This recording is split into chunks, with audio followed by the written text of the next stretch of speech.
Uma vida com propósitos, de Rick Warren. Passaremos os próximos 7 dias falando do propósito número 2. Você foi formado para fazer parte da família de Deus. Dia 15. Formado para fazer parte da família de Deus.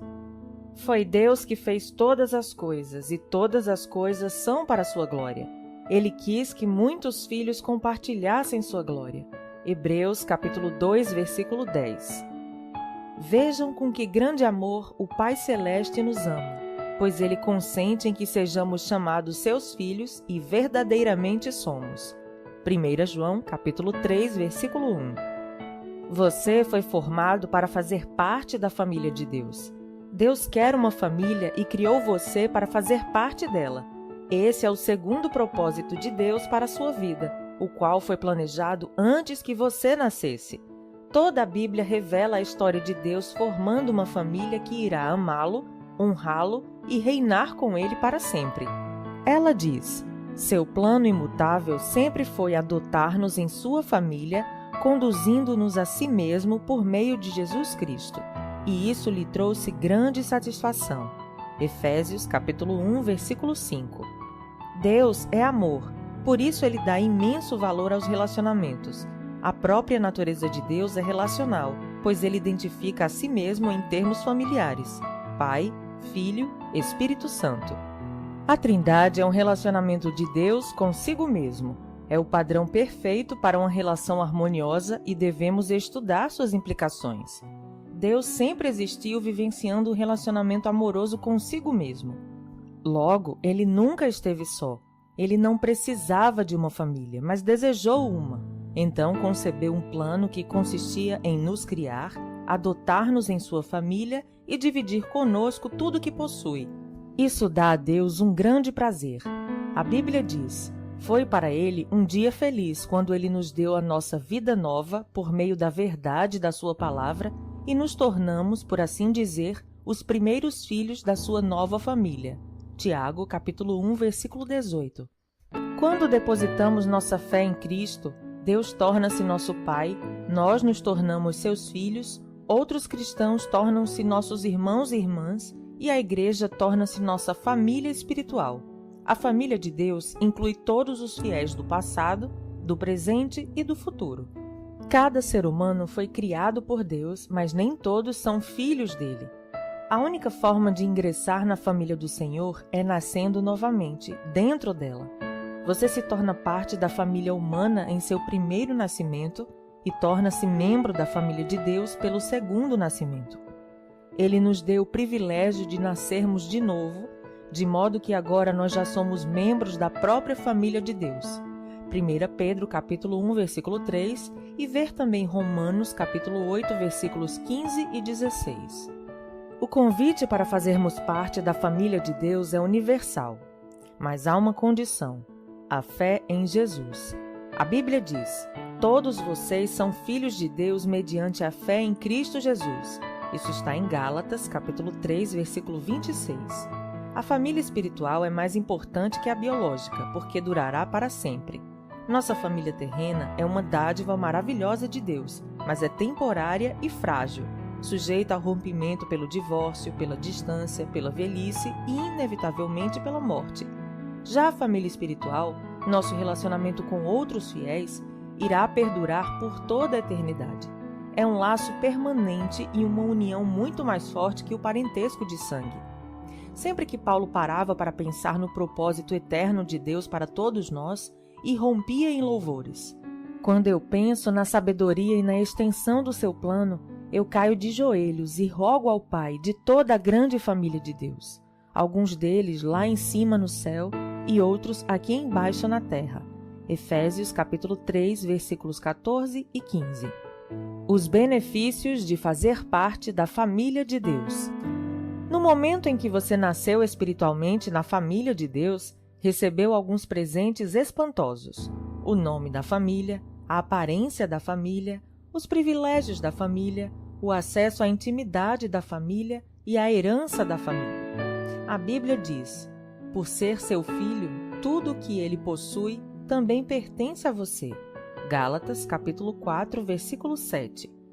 O Novo Testamento dá grande ênfase à nossa valiosa herança. O meu Deus suprirá todas as necessidades de vocês, de acordo com as suas gloriosas riquezas em Cristo Jesus. Filipenses, capítulo 4, versículo 19. Como filhos de Deus, temos parte na fortuna da família. Aqui recebemos bondade, paciência, glória, sabedoria, graça, misericórdia e poder. Mas na eternidade iremos herdar ainda mais. Paulo disse: quero que vocês percebam quanto é rica e gloriosa a herança que ele tem dado a seu povo. Efésios capítulo 1, versículo 18. O que exatamente abrange essa herança? Primeiro, seremos levados deste mundo a fim de estar com Deus para sempre. 1 Tessalonicenses capítulo 4, versículo 17 e capítulo 5, versículo 10. Segundo, seremos completamente transformados para nos tornar como Cristo. 2 Coríntios capítulo 3, versículo 18 e 1 João capítulo 3, versículo 2. Terceiro, seremos livres de toda dor, sofrimento e morte. Apocalipse 21, versículo 4. Quarto, seremos recompensados e reassumiremos posições de trabalho. Mateus capítulo 25, versículos de 21 a 23. Marcos, capítulo 9, versículo 41 e capítulo 10, versículo 30. 1 Coríntios, capítulo 3, versículo 8 e Hebreus, capítulo 10, versículo 35.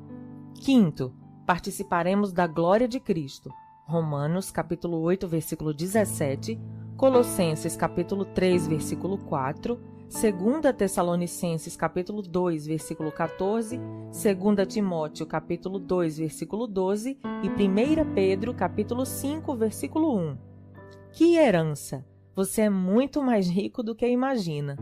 A Bíblia diz: Deus reservou uma herança inestimável para seus filhos. Ela está guardada no céu para vocês, pura e incorruptível, isenta de oscilações e da decadência. 1 Pedro, capítulo 1, versículo 4. Isso significa que sua herança eterna é inestimável, pura, perpétua e protegida. Ninguém pode tirá-la de você. Ela não pode ser destruída pela guerra, por uma economia deficiente, nem por algum desastre natural. É por essa herança eterna, não pela aposentadoria, que você deve ansiar e se esforçar. Paulo diz: tudo o que fizerem, façam de todo o coração como para o Senhor e não para os homens, sabendo que receberão do Senhor a recompensa da herança. Colossenses capítulo 3, versículos 23 e 24. Aposentar-se é uma meta sem grandes perspectivas. Você deveria estar vivendo à luz da eternidade. Batismo. Identificando-se com a família de Deus. A família saudável tem orgulho de si mesma e seus membros não se envergonham de serem reconhecidos como parte dela. Infelizmente, conheci muitos cristãos que, ao contrário do que Jesus ordenou, jamais se identificaram publicamente com sua família espiritual, ou seja, não foram batizados. O batismo não é um ritual facultativo que possa ser postergado. Significa sua inclusão na família de Deus e anuncia publicamente ao mundo: eu não tenho vergonha de ser parte da família de Deus. Você já foi batizado? Jesus ordenou que esse belo ato fosse realizado por toda a família. Ele nos disse: portanto, vão e façam discípulos de todas as nações, batizando-os em nome do Pai, e do Filho e do Espírito Santo. Mateus, capítulo 28, versículo 19. Durante anos, esforcei-me para entender por que a grande comissão de Jesus deu ao batismo a mesma importância das grandes missões de evangelismo e edificação. Por que o batismo é tão importante? Então percebi que é por simbolizar o segundo propósito de Deus para a nossa vida, a participação na família eterna de Deus. O batismo é pleno de significado. Ele declara sua fé, comunica a morte e a ressurreição de Cristo, simboliza a morte para a antiga vida e anuncia sua nova vida em Cristo, além de celebrar sua inclusão na família de Deus. O batismo é a representação física de uma verdade espiritual. Representa o que aconteceu no instante em que Deus o trouxe para sua família. Alguns de nós são judeus, alguns são gentios, alguns são escravos e alguns são livres.